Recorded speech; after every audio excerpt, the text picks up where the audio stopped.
Right now, the code's HERD, H-E-R-D, for 20% off. Top of the hour, calling right, calling wrong. Trent Dilfer next hour. I want to thank Antonio Cromartie for stopping by. I know a lot of you hipsters out there, you are just too cool to copy.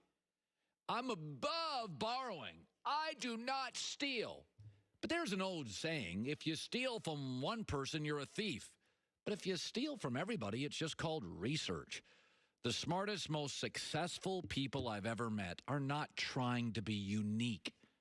What they're trying to do is watch everything they can and read everything they can from smart people, and then take concepts and schemes, not just football, but in life, from other people. They don't get caught up in being too cool to borrow, too cool to do anything but be unique. If you want to be Picasso, knock yourself out. There's one.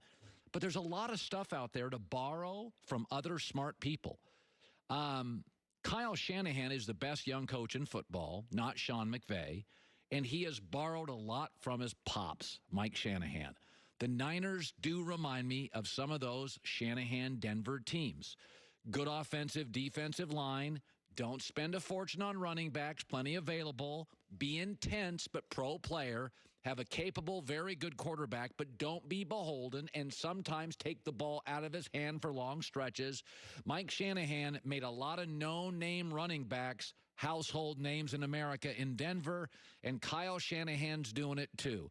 George Kittle, by the way, tight end, was a fifth-rounder. They don't have a first-round wide receiving talent. Jimmy Garoppolo was second round, and most of you still don't like him.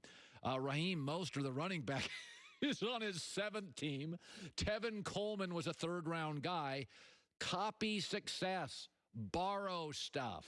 Stealing from one person, that's plagiarism. Steal from everybody, it's called research. The best football coaches, I can remember years ago talking to Bobby Bowden, the legendary Florida State coach.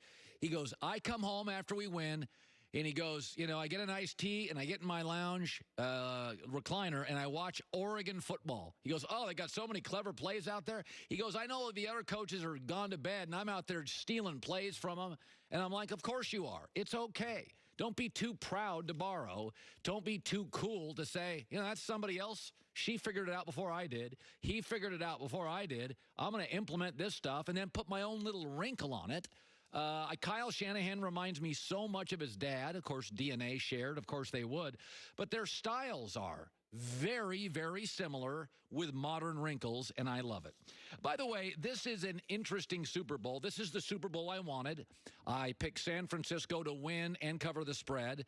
I picked Kansas City to win. I thought it would be close. But in the end, Kansas City's got, you know, really good players, and it was a tough matchup. This is also one of these Super Bowls where it's tough for me because I don't really root for teams, believe it or not. I root for people I like. I root for smart and interesting and fun and people I respect. Russell Wilson, Tom Brady, you know, LeBron James. I like to see him, Steph Curry. I root for people more than I root for teams. This Super Bowl with Andy Reid, who I absolutely adore in Kansas City. I think Andy Reid's brilliant. I think he's the best play designer since maybe Bill Walsh. I think he's a Hall of Fame coach. It's his second Super Bowl. He's taken now 2 teams and 2 conferences. Only 6 people have taken more than 1 team to a Super Bowl. And then I got John Lynch and Kyle Shanahan. I know Mike Shanahan. I love him. I love Kyle. John Lynch, I covered him in Tampa. I work with him at Fox. And I text him occasionally after he wins big games and after the draft because he knows I'm a mock draft dork. This is a very hard Super Bowl for me. I'm going to enjoy the hell out of it, and I guess I've got a little lean toward Andy Reid, but I'm really happy for these teams. I think San Francisco's the better team. I really do. Collection of everything they have. Kansas City's defense won't make San Francisco as uncomfortable as San Francisco's defense will make Kansas City occasionally uncomfortable. And defenses usually play a big part in these Super Bowl and these conference championships. So, you know, I would probably, Kansas City's favored. If you get points with San Francisco, that would feel like the side for me. But I probably a slight lean to Andy Reid and the Chiefs. The way it works with Super Bowls, this reminds me of the New England-Seattle Super Bowl, where I grew up in Seattle. So, you know, I always liked the Seahawks, and then I fell in love with Russell Wilson, and then I lived in Connecticut, and I loved Brady, and they played a Super Bowl, and I said, just make it great. just make it a great Super Bowl. And it ended up, I'm heartbroken for Russell. I'm happy for Brady. I feel the same way. Now, there have been Super Bowls where I used to like the Dallas Cowboys with Aikman and Jimmy Johnson. They were big and fun and fast, and I was rooting for them over Buffalo. I thought that was good for football, and they were a fun team to root for, and I wanted the band to stay together forever.